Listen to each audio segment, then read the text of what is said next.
Live from day one of SmartCon New York City 2025. Yeah. We're with Sydney, Yeah. one of the 3 co-founding bosses. Gaia. I always want to say Gaia, but it's Gaia. It's Gaia, it's for sure. Gaia AI, who you may or may not know about, but you will. I'm just gonna take like all the fame out of the so people know. You're like the only project that has a partnership with Samsung. Correct, yeah. How the did you do that? So, one of the most important things that we did in terms of getting enterprise adoption is honestly just relationship building and being able to showcase how we are able to bring value to that enterprise. So right now, a lot of companies are looking to adopt AI, and so one of our chief scientists came from the Linux Foundation, and we really showcase how do you run AI models on edge computing locally on device without Wi-Fi. And through relationship building, through the demonstration of our scientific accomplishment, we were able to move the conversation forward and look into building a phone and launching a phone next year. Yeah, like the S25 FE. Edge. Edge, yes. Yeah. Slightly better processor than the FE.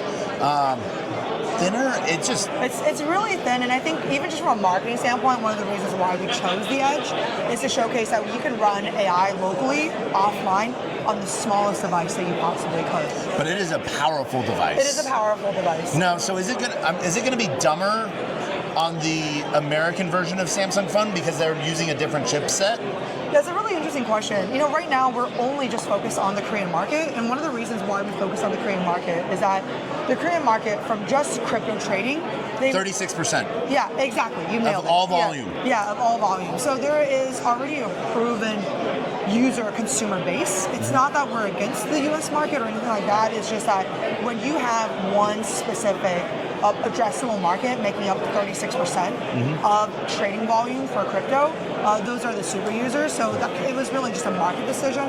And with the amount of phones that they burn through there as well. Yeah. So you're looking at launching a total of how many phones? So it's roughly a little bit around 7,000 phones. So we have a limited edition run. 7,000 phones running from roughly $1,000 to $1,500 a piece. Yeah, it really depends. Pre-order and because you're also partnering with communities or projects. Yeah, we are partnering with a lot of projects that are looking to integrate their back-end stack with the phone.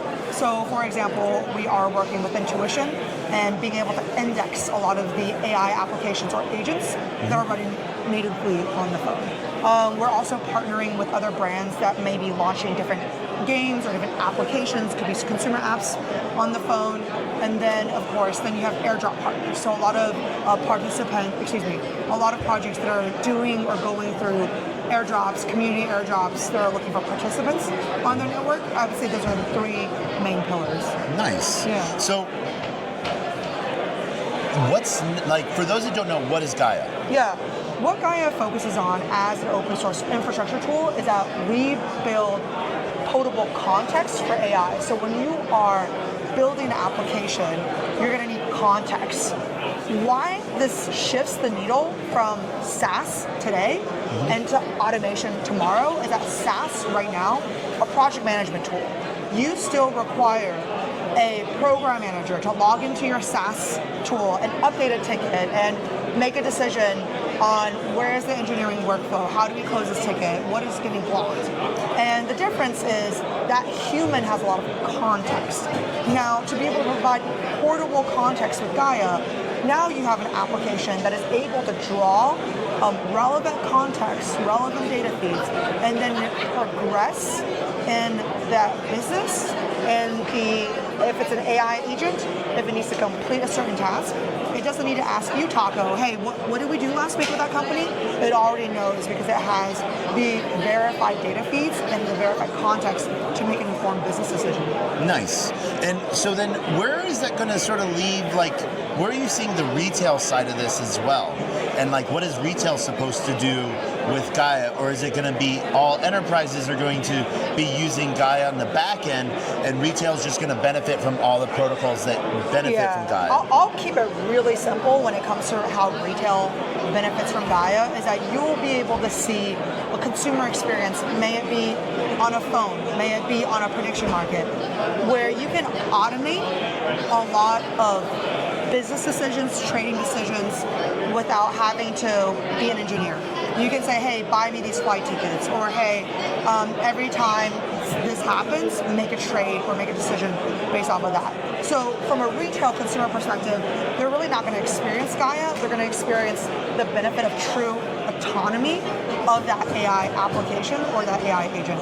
Now, when it comes to, if you want to call it consumer or developers or even enterprise, then their benefits is being able to provide that context to whatever application they are building and releasing into the market.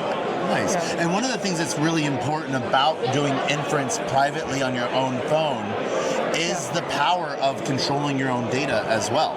Yeah, I would say data and control is a really big one. I mean, I think that's why you still experience people on ChatGPT may be hesitant on asking, maybe questions on like therapy, or like, asking questions of like, how do I best make $1 million? And what ends up happening is that because it's centralized in a server, the models may not tell you real answers. It might not say, hey, I cannot help you with that. And I'm sure you will have experienced that in the past, where it's like, this is not appropriate, or this, like, I'm not here to help you with that. Well, and what I feel like it does is it slows people down from like integrating AI more into their life, because they don't want all of their data out there. They're not dealing with the AI that's running locally, maybe. Yeah. To run that inference, like, help me with my email. Correct. That has to be go to an outside server. Who knows what that server looks like? Where is that server even located? Or the other day, if you remember, Claude went down because Claude is greatly built on AWS, and AWS had that shortage, and then a lot of these applications across the nation went down, as an example, including Claude itself. Man. You got coffee station. Someone, oh my gosh. No, I'm going to eat some donuts, Red Bull. I got Monsters. Let's go. So, I'm going to put you on the spot. What is Gaia doing at a Chainlink event? That's a great question. That's a great question. So here we're specifically talking about Chainlink oracles and live data feeds for being able to provide live data context.